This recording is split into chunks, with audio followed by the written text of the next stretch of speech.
بسم الله الرحمن الرحيم. الحمد لله وكفى والصلاة والسلام على عباده الذين اصطفى وبعد. خۆشەویستان، مسلمانی کامل و مسلمانی تەواو ڕاستەقینە ئەو مسلمانەیە کە پێغەمبەری خوا عەلەیهی سەڵات وەسەلام لە فەرمودەیەکی نورینیدا وەسفی کردووە و دەفەرموێت المسلم من سلم المسلمون من لسانه ويده، و کاتێکیش پرسیاری لێ ئەکەن ئەی المسلمین ئەفضل، کاتێک لە پێغەمبەری خوا دەپرسن عەلەیهی سەڵات وەسەلام کامە مسلمان ئیمانی کاملە و مسلمانێکی تەواوە پابەندە بە دینی خوای پەروەردگار، بە پەیامی خوای پەروەردگار، فەرمووی من سلم المسلمون من لسانه ويده. مسلمانی کامل و تەواو ئەو مسلمانەیە کەوا مسلمانانی تر وە کۆمەلگا لە دەست و زوبانی سەلامەت بن. دیارە پێغەمبەر عەلەیهی سەڵات وەسەلام لەو فەرمودەی پیرۆزەدا تەرکیزی لەسەر دوو ئەندامی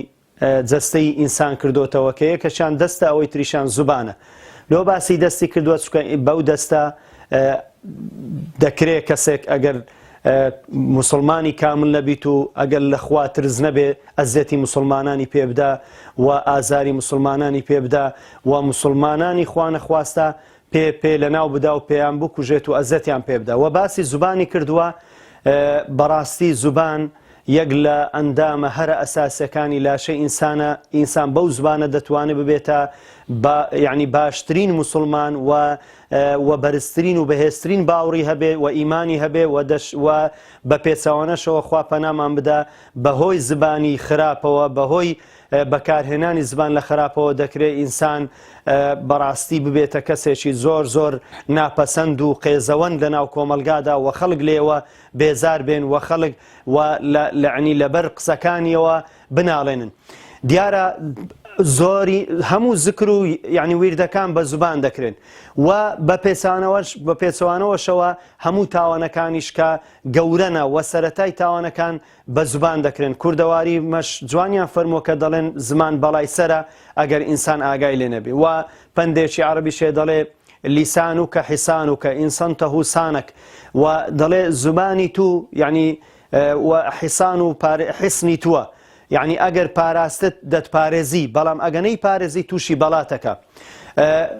درۆکردن کە یەک لە گەورەترین تاوانەکانە بە زوبان دەکرێت، و غەیبەتکردن یەک لە تاوانە هەرە گەورەکانە کە خوای پەروەردگار لە قورئانی پیرۆز پێمان دەفەرموویت و دەفەرمی ولا یغتەب بعضکم بعضا، کەسێک بە غەیبەتی برای مسلمانی خۆی نەکات، نەهی کردووە لە غەیبەتکردن کە یەک لە تاوانە هەرە گەورەکانە. تاوانی جاسوسی و قسەهێنان و بردن و نەمیمی بە زوبان دەکرێت. خوای گەورە فەرمی ولا تەجەسەسوا، لەسەر یەکتر نووسین و ئیخباری لە یەکتردان و هەروەها نەمیمی و فەسادی بەس دەکرێت، بە زوبان دەکرێت. وەیل لكل همزة لمزة، خوای پەروەردگار فەرمی وەیل کە یەک لە ناخۆشترین شوێنەکانە عەزاب و سزاکانە لە ڕۆژی دوایی و لە جەهەنەمدا خوا پەنامان بدە بەسای نەمیمیە، بەسای دووزمانیە. و یەک لە ئەسبابی سزای ناوگۆڕ کە پێغەمبەر عەلەیهی سەڵات وسەلام بەلای دوو گۆڕدا تێپەڕی فەرمووی ئەمما ئەحەدوهما کان یەمشی بالنەمیمە، یەکەچیان دووزمانی دەکرد لە بینی خەڵکی، لە بینی مسلمانان. خوای پەروەردگار لەناو گۆڕی سزایدا بەر لەوەی بچیتە قیامەتیش لەوێ سزای ناخۆش و ناسۆر و وەیل چاوەڕوانێتی. بۆیە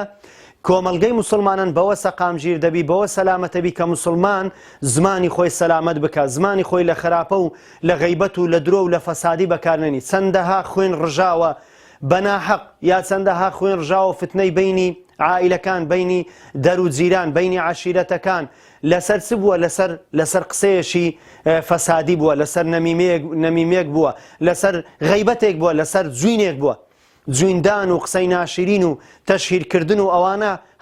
هەمووی بە زبانە بەڕاستی کە خەڵکی ئەزیەتەدا. بۆیە پێغەمبەر صلی الله علیه و سلم تەرکیزی کردووە، دەفەرمی مسلمانی کامل و تەواو ئەوەیە کەوا مسلمانانی تر لە زوبانی سەلامەت بن، لەوەی قسەیان پێ نەرێت، جوینیان پێ نەدا، غەیبەتیان نەکا، فەسادی نەکا، جاسوسی نەکا، و قسەی ناشرین و لەقەب و تعلیق لە خەڵکی نەدات. ئەوە مسلمانی کاملە. و دەستەکەشی دەستێکی شەڕ نەبێ، شەڕانگێز نەبی، ئەزیەتی مسلمانە پێ نەدا، تەعزیبی مسلمانان پێ نەدا، جەلدەی مسلمانانی پێ نەکات و بەڵکو یارمەتی دەربێ، دەستێکی بەخشەر و دەستێک بێکەوە یارمەتی مسلمانان بدا. ئەوە مسلمانی کاملە و کۆمەلگاش بەوە سەلامەتە بێت کە بەڕاستی مسلمان بە تایبەتی لەو زروف و سەردەمەدا خەڵک بەخۆ دڵی پڕە، خەڵک بەخۆ لایەنی نەفسی تەواو نییە، ئینسانی مسلمان بکرێت قسەیەکی خۆش قسەیەکی باش نەسیحەتێکی باش چکە وەڵڵاهی ڕەنگە الکەلیمەت الطەیبەت سەدەقە پێغەمبەر فەرمی عەلەیهی سەلام ئەگە هیچت نییە بەخشی وشەیەک کەلیمەیەکی جوان نەسیحەتێکی جوان سەدەقەیە و بە پێچەوانەوەشەوە پێغەمبەر سەلام فەرمی کەسی وایە قسەیەک ئەکا ئەسڵەن باچیشی پێنیە 70 ساڵ لە جەهەنەم ئەمێنیتەوە خوا پەنامان بدە و ئینسان زاری وهەیە بەیەک وشە خوای پەروەردگار لە خۆی ڕەنجینی و تووشی تاوانە بیت بەڕاستی ئینسان ئەوەندەی زمانی بپارێزی هەرکەمە معاذی کوڕی جەبەل کاتێک پێغەمبەر صلی الله علیه و سلم فەرمووی باسی ئەوەی کردکەوە زمانتان بپارێزن هەر کەسێک زمان و داوێنی پارێزی خۆ پێغەمبەر زەمانەتی بەهەشتی ئەو ئەکا فەرمووی یا رەسوڵ الله ئەوەیە کوب الناس عەلا ئەوەی فەرمووی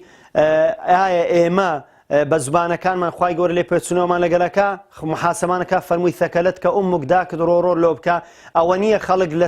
لەسەر دەم و چاویان و لەسەر سینجیان ڕائەکێشێن بۆ جەهەنەم ئیلا حەسائید و ئەلسینەتیهم دروێنەی زبانەکانیانە و نەتیجەی بەرهەمی زمانی پیسی خەڵکە کە بەرەو دۆزەخیانە بە دەکەواتە ئەو پارچە گۆشتەی ناودەممان دەتوانین لە زیکر و یادی خوا و مەسلحەتی موسڵمانان چاکەی سەرف بکەین